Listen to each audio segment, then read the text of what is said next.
Hello tout le monde, j'espère que vous allez bien. On se retrouve aujourd'hui pour une nouvelle vidéo un petit peu spéciale. On va être sur un mélange de vlog et de guide, puisqu'aujourd'hui je suis à Barcelone pour la première manche de l'ELMS, l'European Le Mans Series. C'est en gros l'antichambre du WEC, le championnat du monde d'endurance avec les 24 heures du Mans, etc. Et donc le LMS, c'est là où on déniche les pépites qui feront sûrement les vainqueurs des 24 heures du Mans de demain. Donc on est ici pour tout le week-end, on est vendredi. Donc il y a le LMS qui roule, il y a aussi la Porsche Carrera Cup France qui débute sa saison, et il y a aussi la Michelin Le Mans Cup qui est encore une catégorie de début de sport auto en endurance. Le but du week-end, c'est de vous faire découvrir un petit peu le LMS, ce championnat qui est, je trouve, hyper accessible et un petit peu comme peut l'être le GT4 pour le GT3 pour apprendre l'endurance. Je trouve ça vraiment trop cool. C'est mon premier meeting de LMS, donc je vais découvrir avec vous. Je vais essayer de vous faire vivre le plus de choses possible, d'aller à la rencontre des acteurs de ce championnat, que ce soit les pilotes, les ingénieurs, les mécanos, les teams, etc. Alors dans ce championnat, on a des LMP2, des LMP3 et des GTE qui roulent. Là on est vendredi, donc on est sur une séance d'essai libre pour l'instant. Ils ont eu aussi quelques jours avant de sorte d'essai de pré-saison pour se préparer un petit peu, des tests pour se mettre un petit peu en condition avant le début de la saison ce week-end à Barcelone.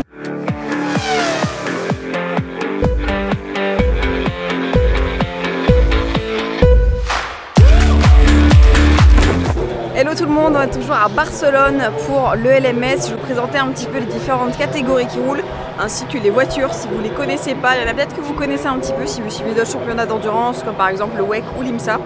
Alors dans la première catégorie, on a les LMP2 et on a deux championnats à l'intérieur.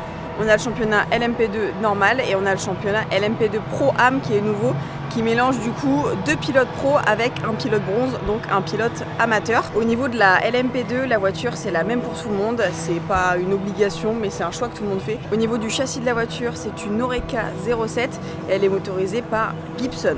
Au niveau de la LMP3, on est sur un châssis plutôt ouvert. En LMP3, ELMS, elles sont beaucoup représentées par Ligier notamment. On a aussi deux Duquesne qui sont présentes et elles sont motorisées par Nissan. Et enfin, le troisième type de voiture présent en ELMS, c'est le GTE. Le GTE, normalement, vous devez connaître un petit peu. C'est physiquement comme une GT3, mais au niveau de l'aéro, au niveau de la motorisation, etc., c'est un petit peu différent, c'est un petit peu plus développé, c'est un petit peu plus prototypé qu'une GT3. C'est la dernière année des GTE dans les championnats d'endurance. À partir de 2024, elles sont remplacées par des GT3, le LMS en fait aussi partie. Donc pendant les qualifications et pendant la course, on a donc 4 championnats différents dans la même compétition qu'est le LMS. Pour les qualifications, évidemment, comme d'autres séries, chacun a son temps de qualification. On a d'abord les qualifications LMGTE, ensuite on a les qualifications LMP3 et pour le LMP2 également, on a d'abord le LMP2 Pro-Am et ensuite le LMP2. Je vous ai pas parlé des pneumatiques puisque tout le monde n'a pas le même manufacturier de pneus. Pour les LMP2 ainsi que les GTE, on est sur du Goodyear et pour les LMP3, on est sur du Michelin. J'ai oublié de vous parler de la diffusion visuelle si vous voulez regarder une course de LMS un jour. C'est sur YouTube, sur la chaîne de l'ELMS, même si c'est un championnat qui est rattaché directement au WEC, petite marseillaise. C'est diffusé sur YouTube, donc ça veut dire que c'est totalement gratuit. Il me semble qu'il y a les qualis, la course, donc si vous voulez vous y mettre, c'est totalement le bon move puisque c'est un peu comme le GT. C'est des catégories, comme je vous disais, qui sont super accessibles, que ce soit pour venir sur les meetings avec des prix vraiment pas chers du tout, ou alors pour regarder, c'est pas payant, c'est des diffusions gratuites sur YouTube. On est vendredi début d'après-midi, il y a les Ligier qui roulent. J'ai oublié de vous dire qu'il y avait les Ligier qui roulaient ce week-end. Là on va aller dans le box d'AF Corset. On va aller voir Mathieu Vaxivière que vous connaissez très certainement, qui est un collègue finalement puisqu'il est pilote alpine en WEC et là il roule chez AF Corset en LMP2. Donc on va aller le voir, il va vous présenter sa voiture et un petit peu son programme de 2023 qui est très chargé. Bonjour à tous, Mathieu Vaxivière, pilote LMP2 de la voiture 83 en ELMS.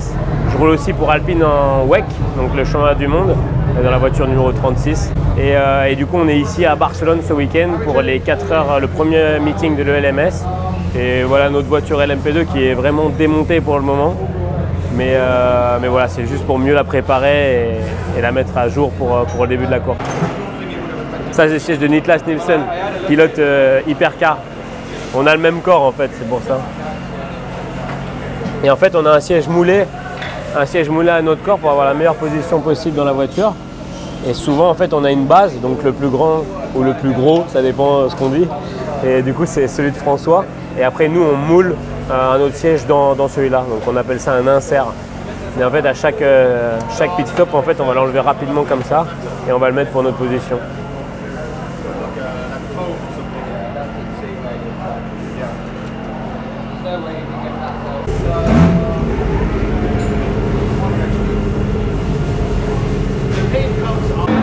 Et du coup là en fait, ça Procid, c'est celui qui fait les sièges à mouler à notre corps quoi. Parce que généralement c'est pas l'équipe parce que c'est très compliqué, c'est un système de billes. Et du coup on met des billes, ils mettent de la résine dedans et puis du coup ils se mettent et après on trouve notre position en fait et après ça se fige au bout d'une heure quoi. Ouais.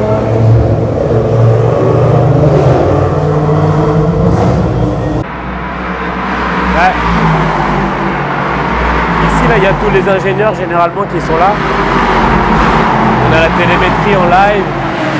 On a le team manager qui est là-bas pour voir les track limits, etc., la réglementation. Après ici, ça c'est notre ordi à nous, les pilotes. Du coup, on a les on-board, la télémétrie et puis des moyennes de pilotes d'autres voitures, etc. On a tous les éléments sur un ordi pour voir aussi comme les ingés. Et après, là, il y a... Ça c'est l'ingénieur... Data, on va dire, c'est lui qui récupère les acquisitions qui sont données, les vidéos, etc. Ça, c'est l'ingénieur perfo qui fait un peu plus le setup de la voiture.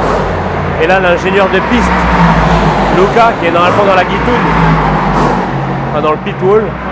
Et il y en a encore un autre, mais qui n'est pas là. Et donc, il a la combinaison parce qu'il va sur les stands là-bas. Ici, là, ils font la fibre, donc toutes les pièces de carbone qui sont cassées, etc. Ils les refont là, quoi. Donc généralement, on a un fibriste et il reste tout son temps ici à réparer des pièces. Même s'il n'y en a pas des cassés, c'est des cassés du week-end d'avant, des trucs comme ça. Et là, on a la cabane de tous les pneus. Donc ça, il y a tous les trains de pneus qu'on va utiliser pendant les essais, les qualifs, la course. Et maintenant, on n'a plus le droit de les chauffer, c'est la nouvelle réglementation 2023. Du coup, on les laisse dans une cabane pour pas qu'ils prennent le soleil, parce que même au soleil, on n'a pas le droit de les laisser au soleil normalement.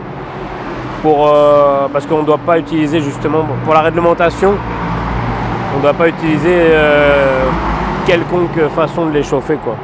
Bon là, ils sont en plein soleil en l'occurrence, mais voilà, on va pas l'utiliser cela. Donc bonjour, je m'appelle Nicolas Joffre, je suis ostéopathe et je travaille chez AF Corset sur la voiture numéro 83 avec Mathieu Vaxivière, Ben Barnicotte et François Perraudot.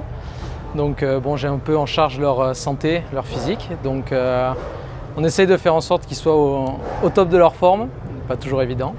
Mais voilà, donc ça passe surtout sur, on va dire, du préventif. C'est-à-dire qu'à la différence d'un travail en cabinet classique, où on est tout le temps amené à traiter des gens qui sont dans la douleur. Là c'est plutôt l'inverse, c'est d'essayer de faire en sorte qu'ils ne le soient jamais, ce qui n'est pas évident, mais en tout cas de leur donner le maximum de chances pour que ça se passe bien. Donc voilà, c'est vraiment une prise en charge qui est très globale, parce que le sport auto, qui est très mal connu, mais est un sport, on va dire, très complet, notamment d'un point de vue cardio. On va dire l'effort qui se rapproche le plus, c'est peut-être la course à pied. Donc un rythme cardiaque très haut, des muscles qui sont en souffrance. Donc voilà, toute la récupération, toute cette partie-là est quand même super importante. Donc voilà, on essaie de faire en sorte qu'ils soient au mieux.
directeur de course qui est devant nous, il va faire l'inspection lap.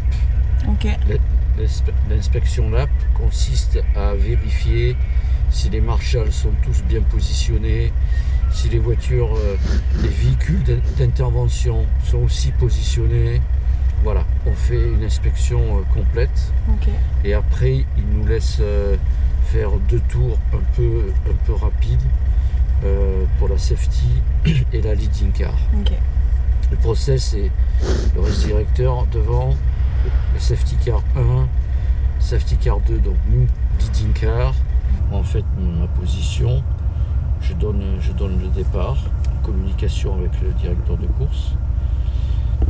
Et comment dirais-je, et après ma position elle est en direction de course. Ok. Voilà. D'accord. Pour voir s'il y a des incidents.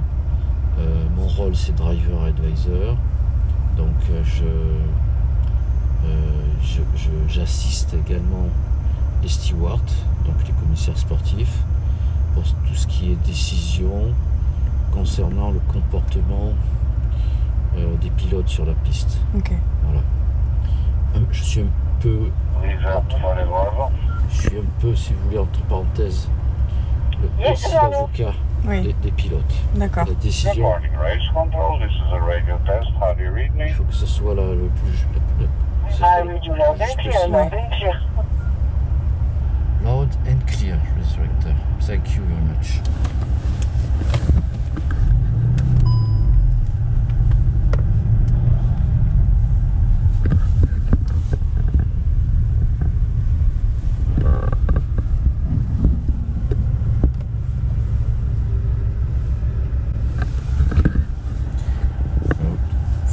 Voilà, tous les commissaires.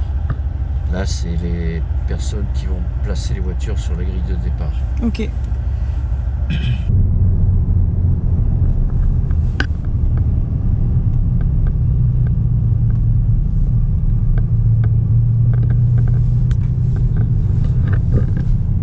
Hier, il y a eu un crash. Vous allez le prendre. C'est comme si la voiture, quand là, vous allez voir. Là, c'est la roue arrière, l'aileron, toute la partie arrière de la voiture. Impressionnant.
Salut, je m'appelle Antoine Dequin, donc on est ce week-end à Barcelone pour la première manche de l'European Le Mans Series, dans laquelle je vais courir avec cette LMP3.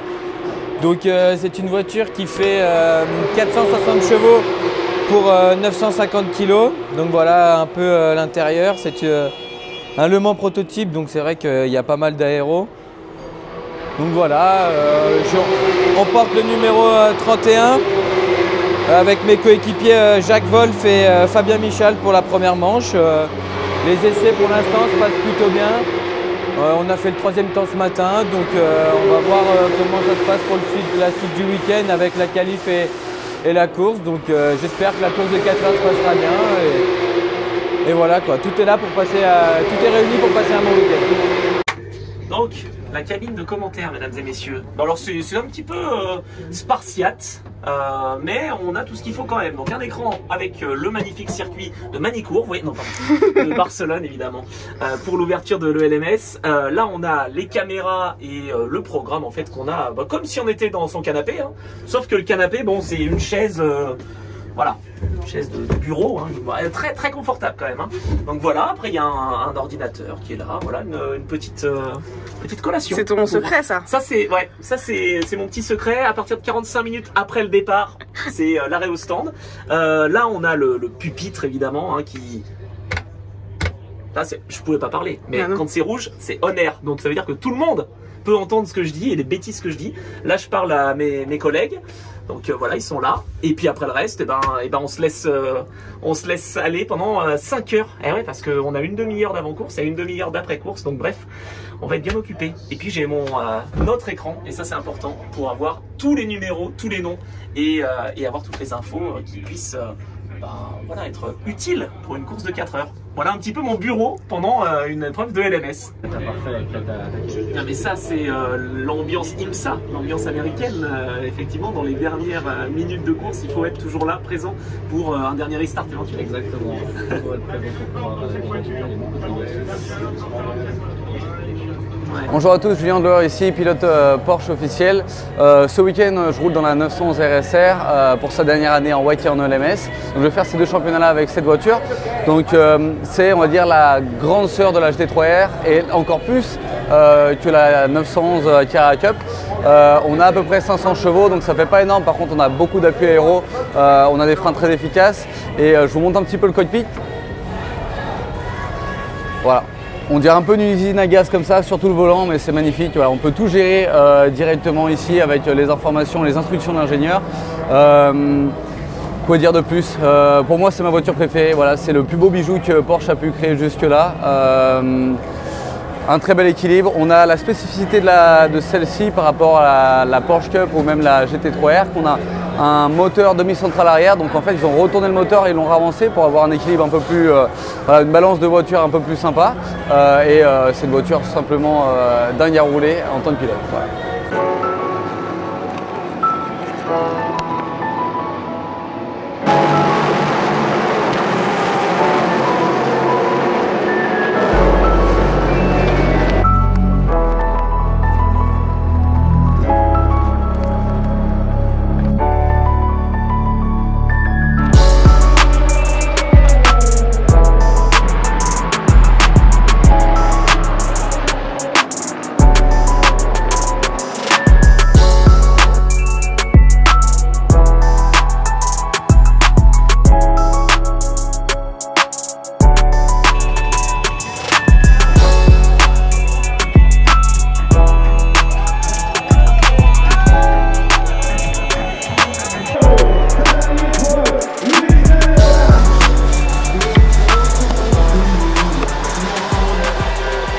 Hello tout le monde, je vous fais le petit débrief de retour de Barcelone. On est dimanche soir, je viens de rentrer à la maison. Écoutez, je vous donne juste un petit ressenti. Je pense que le vlog est très cool.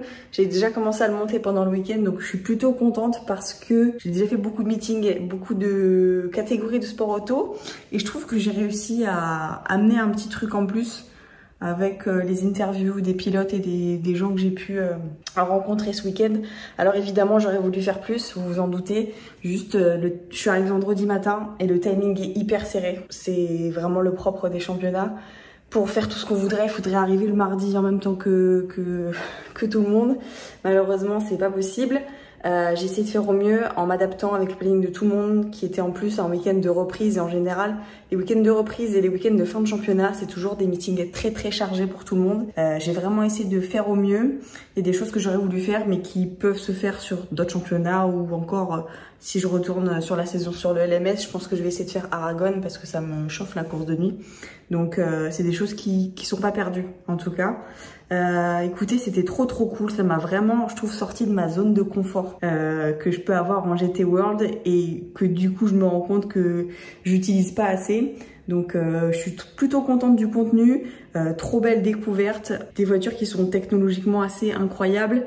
qui font quand même des beaux bruits. Donc c'était plutôt cool, belle découverte. Gros big up à toute la team de l'ELMS qui sont trop cool. Merci beaucoup pour l'invitation.